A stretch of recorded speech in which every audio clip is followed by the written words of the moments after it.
2024 का चुनाव नजदीक है। बस कुछ ही दिनों के बाद चुनावी बिगुल बजने वाला है। अब ऐसे में प्रधानमंत्री मोदी मिशन किसान में जुट गए हैं।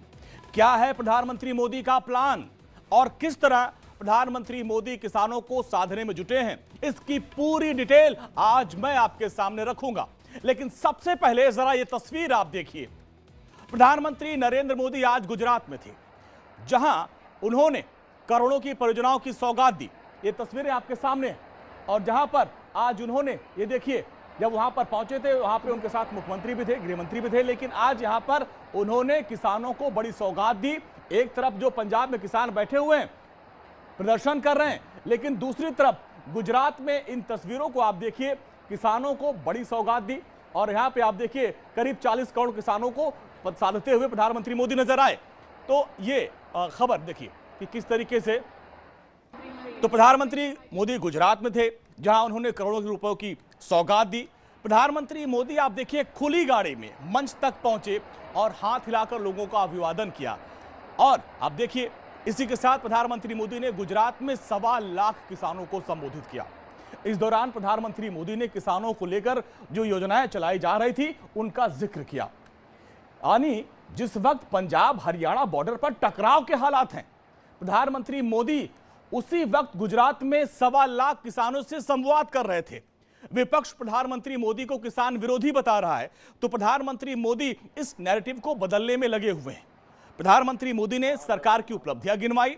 पीएम मोदी ने कहा कि आज अन्नदाता ऊर्जादाता बन रहा है। पहले प्रधानमंत्री मोदी का वो बयान सुनिए आप, फिर सियासी समीकरण पर मैं आऊंगा और विस्तार से समझाऊंगा। हमारी सरकार का जोर अन्नदाता को ऊर्जादाता बनाने के साथ ही उर्वरक दाता बनाने पर भी है। हम किसानों को सोलर पंप दे रहे हैं, खेत की मेड़ पर ही छोटे छोटे सोलर प्लांट लगाने के लिए मदद दे रहे हैं। इसके अलावा गोवर्धन योजना के तहत पशुपालकों से गोबर भी खरीदने की व्यवस्था बनाई जा रही है। गोबर से जो हमारे डेयरी प्लांट हैं, वहां बिजली पैदा की जा रही है। बदले में जो जैविक खाद बनती है वो वापस किसानों को बहुत कम कीमत में उपलब्ध हो रही है। तो अपने गुजरात दौरे के दौरान प्रधानमंत्री मोदी ने किसानों की प्रगति के लिए सरकार की तरफ से जो कदम उठाए जा रहे थे उनको गिनाते हुए एक बड़ा संदेश देने की कोशिश की है। अब आपको हम बताते हैं कि किस तरीके से प्रधानमंत्री मोदी ने बीजेपी सरकार को किसानों का सच्चा हितैषी बताया। प्रधानमंत्री मोदी ने कहा कि उनकी सरकार किसानों को ध्यान में रखते हुए फैसले ले रही है और उन्होंने कहा कि हमारी कोशिश है कि छोटे किसानों का जीवन बेहतर कैसे हो। हमारा फोकस पशुपालन का दायरा कैसे बढ़े।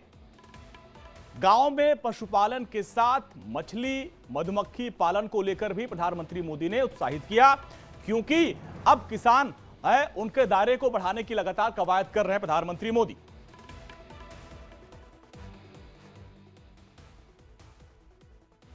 हमारा फोकस है पशुपालन का दायरा कैसे बढ़े। हमारा फोकस है पशुओं का स्वास्थ्य कैसे बेहतर हो। हमारा फोकस है गांव में पशुपालन के साथ ही मछली पालन और मधुमक्खी पालन को कैसे प्रोत्साहित किया जाए। इसी सोच के साथ हमने पहली बार पशुपालकों और मछली पालकों को भी किसान क्रेडिट कार्ड की सुविधा दी। हमने किसानों को ऐसे आधुनिक बीज दिए हैं जो जलवायु परिवर्तन का मुकाबला कर सके।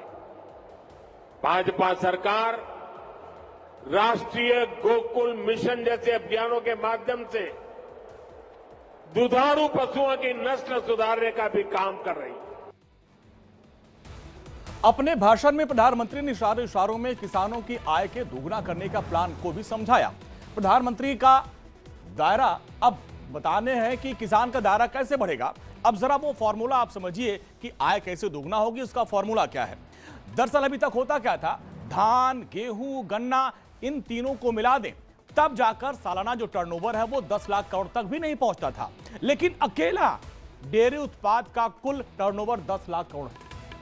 अब ऐसे में अगर मछली पालन, मधुमक्खी पालन अगर तेजी से किसान उसमें करने लगे तो जो मुनाफा होगा वो कई गुना ज्यादा हो जाएगा। लेकिन अभी भी भारत में ज्यादातर जो किसान है वो पारंपरिक खेती करते हैं, जिसमें वही धान, गेहूं, गन्ने इसी का उत्पादन वो लोग करते हैं। अब ऐसे में प्रधानमंत्री मोदी इशारों में यही बात समझा रहे हैं कि किसानों की सबसे बड़ी समस्या का समाधान ये है, और इसका फॉर्मूला उन्होंने बता दिया है कि सिर्फ धान, गेहूं, गन्ना नहीं बल्कि आप आगे मत्स्य पालन और बाकी दूसरे तरीके से आप किसानी करें जिसमें आपको फायदा होगा। सुनिए जरा प्रधानमंत्री ने क्या कुछ कहा। भारत में 10 लाख करोड़ रुपए के टर्नओवर वाले डेयरी सेक्टर की मुख्य कर्ता धर्ता देश की नारी शक्ति है, हमारी माताएं हैं, हमारी बहनें हैं, हमारी बेटियां हैं। आज देश में धान, गेहूं और गन्ने को भी मिला दें तो भी इन फसलों का टर्नओवर 10 लाख करोड़ रुपए नहीं होता। लेकिन इसके इतर अगर सियासी नजरिए से आप इसको देखें तो किसान किसी भी पार्टी के लिए गेम चेंजर साबित होते हैं। शायद इसलिए लगभग सभी पार्टियों का पूरा फोकस किसानों पर ही रहता है। हर पार्टी खुद किसानों का मसीहा बताती है और शायद ही ऐसा कोई राजनेता हो जिसने किसानों की बात न की हो। दरअसल देश में अनुमान है कि 10 करोड़ से अधिक किसान परिवार रहते हैं और देश में किसानों की जो संख्या है करीब 40 करोड़ के पास है। साल 2019 के चुनाव में 22 करोड़ 91 लाख किसानों ने वोट दिया था और जिसमें अनुमान है कि 60 से 70% किसानों ने बीजेपी को वोट दिया था। तो जाहिर तौर पर किसानों का वोट बीजेपी को मिलता है। अब ऐसे में एक सच्चाई यह भी है कि बीते 10 दिनों में पंजाब हरियाणा की सीमा पर किसानों का जमावड़ा लगा हुआ है। वो दिल्ली कूच करने पर अड़े हुए हैं। हालांकि इसमें भी गौर करने वाली बात यह है कि प्रदर्शन करने वालों में ज्यादातर किसान पंजाब और हरियाणा के ही हैं, उसमें भी खासकर पंजाब के। शंभू बॉर्डर और खिनौनी बॉर्डर पर ये लोग विरोध कर रहे हैं, जिसकी तस्वीरें भी हम आपको दिखा रहे हैं। लगातार अलग अलग तस्वीरें सामने आ रही हैं कि किसान यहां कई दिनों से डटे हुए हैं। बीते रोज ये प्रदर्शन हिंसक हो गया था, पुलिस और किसानों के बीच टकराव हुआ था। लेकिन गनीमत यह है कि आज हालात सामान्य दिखे। किसानों ने दिल्ली मार्च पर फिलहाल रोक लगा दी, ये एक राहत की खबर है। संयुक्त किसान मोर्चा ने चंडीगढ़ में एक बैठक की। 26 फरवरी को किसान ट्रैक्टर मार्च निकालेंगे और इसी के साथ 14 मार्च को रामलीला मैदान में महापंचायत होनी है। तो ये किसानों की तैयारी है। लेकिन इन सब के बीच भारतीय किसान यूनियन के नेता बलबीर सिंह क्या कह रहे हैं, जरा आप वो सुन लीजिए। 14 मार्च को हम सारे देश की एक बड़ी महापंचायत रामलीला मैदान दिल्ली में करेंगे 14 मार्च को। तो उसका फैसला किया, सारे देश से किसान वहां दिल्ली पहुंचेंगे और 14 मार्च की रैली में शामिल होंगे। तो किसानों ने अपनी रणनीति तैयार कर ली है। अब सरकार के सामने इस आंदोलन को खत्म करने की बड़ी चुनौती है। सरकार का कहना है कि हम लगातार किसानों के हित में काम कर रहे हैं और शायद इसी कड़ी में सरकार ने गन्ना की कीमत यानी FRP पर 8% की बढ़ोतरी की है। जो मौजूदा समय में गन्ने की कीमत 315 रुपए प्रति क्विंटल है, अब ये इसमें 25 रुपए की बढ़ोतरी की गई, यानी अब ये 340 रुपए प्रति क्विंटल हो जाएगा। यानी कुल 25 रुपए का इजाफा हुआ है सरकार की तरफ से। किसान सम्मान निधि की 16वीं किस्त भी 28 फरवरी को जारी कर दी जाएगी। इसके तहत हर साल किसानों को 6,000 रुपए मिलते हैं, सीधे उनके अकाउंट में पैसा जाता है और इसका भुगतान 4-4 महीने के अंतराल पर किया जाता है, जिसमें 2-2 हजार रुपए किसानों के खाते में सीधे डाले जाते हैं। अब सुनिए केंद्रीय मंत्री अनुराग ठाकुर क्या कर रहे हैं। वर्ष 2024-25 के लिए 340 रुपए प्रति क्विंटल मूल्य निर्धारित किए जाने का निर्णय किया गया है। पिछले वर्ष यानी कि 2023-24 में FRP जो था, जो इसकी उचित मूल्य था, वो पिछले साल 315 रुपये था, जो बढ़कर इस साल 340 रुपये प्रति क्विंटल कर दिया गया है।